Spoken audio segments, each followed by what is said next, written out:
औज़ुबिल्लाहिमिनश्शैतानिर्रजीम बिस्मिल्लाहिर्रहमानिर्रहीम। जमील तैयब आपसे मुखातिब हूँ। आज का मेरा topic annual confidential report ACR या परफॉर्मेंस एवेल्यूएशन रिपोर्ट PER का पार्ट सेकंड है। पार्ट फर्स्ट इसका मैं ऑलरेडी रिकॉर्ड करा चुका हूँ, तो ये पार्ट सेकंड है। जैसे कि मैंने अर्ज़ की थी कि ये ACR का टॉपिक थोड़ा लेंथी है, तो इसको मैं पार्ट वाइज इंशाअल्लाह आप तक ये पहुंचाऊंगा। तो इसको आप इंशाअल्लाह देखेंगे तो लाजमी आप इंशाअल्लाह सेटिस्फाई होंगे। तो इसको स्टार्ट करते हैं। ये पिछली वीडियो में मैंने छोड़ा था ग्रेडिंग के हवाले से, क्योंकि मैंने गुजारिश की थी कि 18 से 21 तक जी प्रमोशन के हवाले से जो ऑफिसर्स हैं उनकी जो प्रमोशन होती है वो ओवरऑल ग्रेडिंग की बुनियाद पे होती है। तो इसको मैंने ग्रेडिंग को इसमें यहाँ पे डिफ़ाइन किया है। तो इसमें जो आउटस्टैंडिंग होंगे उसके 10 मार्क्स होंगे, जो वेरी गुड हैं वो 8 मार्क्स हैं, जो गुड हैं वो 7 मार्क्स हैं, एवरेज के 5 मार्क्स हैं, बिलो एवरेज 1 और पुअर के 0 हैं।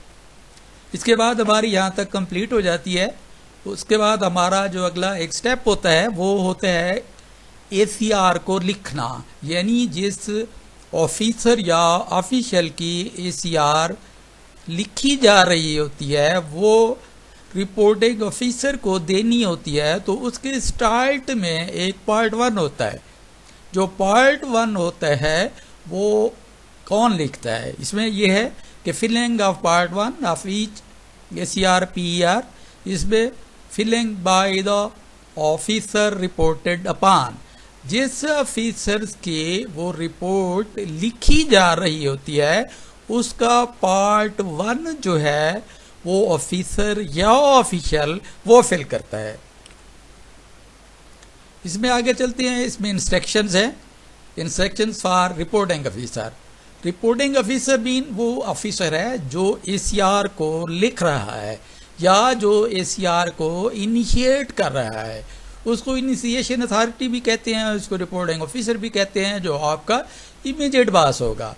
इसमें है the ACR PER is evaluation of the conduct and the quality of work of government servant of the calendar year। इसमें जो evaluation है कंडक्ट के हवाले से या क्वालिटी ऑफ वर्क के हवाले से, उसको उस रिपोर्टिंग ऑफिसर ने इस ACR में एवेल्युएट करके उस ACR में उसको रिकॉर्डिंग करनी होती है, उसमें रिफ्लेक्ट करनी होती है, उसमें लिखनी होती है। एक चीज़ हो गई। दूसरी, important decision such as promotion और सूटेबिलिटी फॉर डिफरेंट अपॉइंटमेंट्स। इस ACR की एवेल्युएशन की बुनियाद पर ये इंपॉर्टेंट डिसीजंस होते हैं प्रमोशन के हवाले से, और सूटेबिलिटी है फॉर डिफरेंट अपॉइंटमेंट्स, मजीद अपॉइंटमेंट्स के हवाले से, कुछ जिम्मेदारी के हवाले से। तो इसमें इस बात का भी इसमें ACR में रिकॉर्ड करना होता है। आगे है नंबर 3 पे, इट इज इम्पेरिटेटिव। ये इम्पेरिटेटिव है that the report should be written impartially. इसमें है कि ये जरूरी है, इम्पेरिटेटिव है कि रिपोर्ट जो होनी चाहिए वो इम्पार्शली हो, गैर जानिबदाराना हो। ये भी इसकी इंस्ट्रक्शंस में ये शामिल है रिपोर्टिंग ऑफिसर की कि बाज़ वक़्त वो लाइकिंग डिसलाइकिंग या इस तरीके से कोई पर्सनल मामलात होते हैं तो उसकी वजह से उस मुलाजिम या ऑफिसर्स की ACR को बगैर देखे लिख दिया जाता है।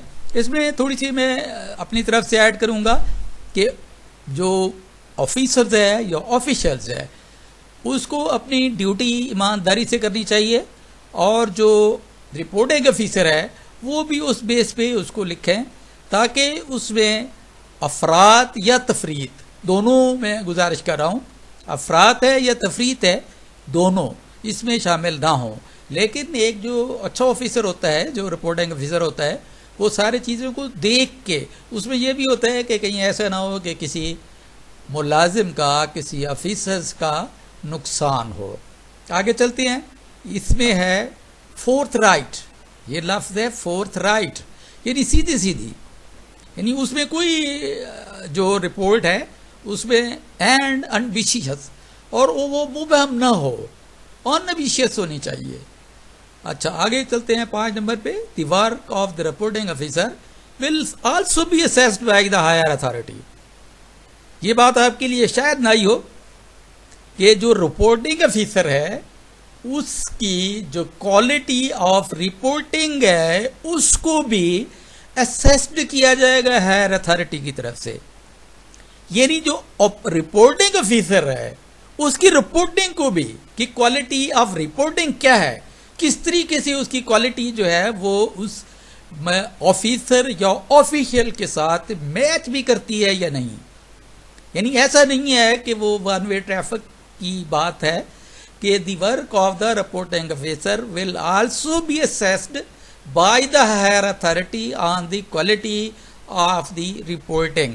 ये अलग बात है कि हमारी सराकी की मिसाल है कि मंजी मंजी न भेड़ी होंगे, ये अलग बात है, लेकिन बहरहाल इसका है यही कि उसकी रिपोर्ट को भी असेस किया जाए कि वो जो रिपोर्ट कर रहा है रिपोर्टिंग ऑफिसर कहीं उसकी क्वालिटी में, उसकी क्वालिटी को देख कर ही वो असेस करेंगे। आगे चलते हैं, रिपोर्ट ऑफ इंटेग्रिटी।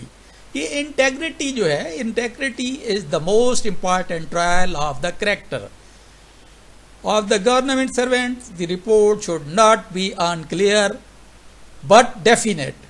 इसमें जो इंटेग्रिटी है ये एक इंपॉर्टेंट पार्ट है, मुलाजिम के किरदार का एक इंपॉर्टेंट पार्ट है। इसमें लिखना होता है कि वो ऑनेस्ट है, दयानतदार है, या वो दयानतदार नहीं है, या वो दयानतदार गैर दयानतदार समझा जा रहा है। तो इसमें उन्होंने ये क्लियर कट लिखा है कि इसमें जो रिपोर्ट है वो the report should not be uncleared but definite, यानी यकीनी हो कि जो आप बात लिख रहे हैं, अगर सपोज उसको आप करप्ट लिख रहे हैं तो करप्शन की आपके पास यकीनन उसके को प्रूफ होने चाहिए। ये मैं आगे चल के बताऊंगा कि रिपोर्टिंग ऑफिसर जो है वो रिस्पॉन्सिबल भी है। आगे है action when more than one reporting officer, यानी ऐसा जिसमें एक से ज्यादा रिपोर्टिंग ऑफिसर है तो उसके लिए क्या होगा, उसके लिए सेपरेट रिपोर्ट लिखी जाएगी, अलग अलग से उसकी जो है वो रिपोर्ट लिखी जाएगी जो उसका पीरियड होगा। आगे है more than one counter signing officer. अगर काउंटर साइनिंग ऑफिसर ज्यादा होंगे तो उसके लिए जिसका पीरियड ज्यादा होगा साल में परफॉर्मेंस के हवाले से वही काउंटर साइन करेंगे। आगे है action in case of inquiry, warning और कम्युनिकेशन ऑफ डिस्प्लेयर। अगर डिस्प्लेयर के हवाले से कोई लेटर इशू किया है या इंक्वायरी या वार्निंग के हवाले से, तो अगर उसने रिप्रेजेंटेशन की है, अपील की है, वो अपील में फेल हो गया है, वो अपील में वो चीज़ साबित नहीं कर सका है, तो देन जो है वो रिफ्लेक्ट होगी रिपोर्ट में। A warning administered to the government servant. इसमें यह है कि ordinary not find in way into the character roll as it is not a penalty in accordance with E&E rules. ये जो वार्निंग है ये E&E रूल्स के मुताबिक कोई सजा नहीं है, कोई पेनल्टी नहीं है। करेक्टर रोल में इसका है लेकिन ये पेनल्टी नहीं है, and as such is not appealable. चूंकि ये अपीलेबल नहीं है इसलिए ये कोई इसका इफेक्ट जुर्माना या किसी एक सूरत में वो नहीं पड़ेगा। बस आपसे वही पुरानी गुजारिश, मैं इंशाल्लाह थर्ड अपने पार्ट में मजीद लिखूंगा कि जो एडवर्स रिमार्क्स हैं उसके हवाले से, फिर उसके एक्सपेंशन के हवाले से। एक्सपेंस कैसे करनी है, आप अगर रिपोर्टिंग ऑफिसर ने आपकी रिपोर्ट में एडवर्स रिमार्क्स लिख दिए हैं तो उसको आपने कैसे एक्सपेंस कैसे कराना है, तो उसका इंशाल्लाह मैं थर्ड पार्ट में इंशाल्लाह इसका जिक्र करूंगा।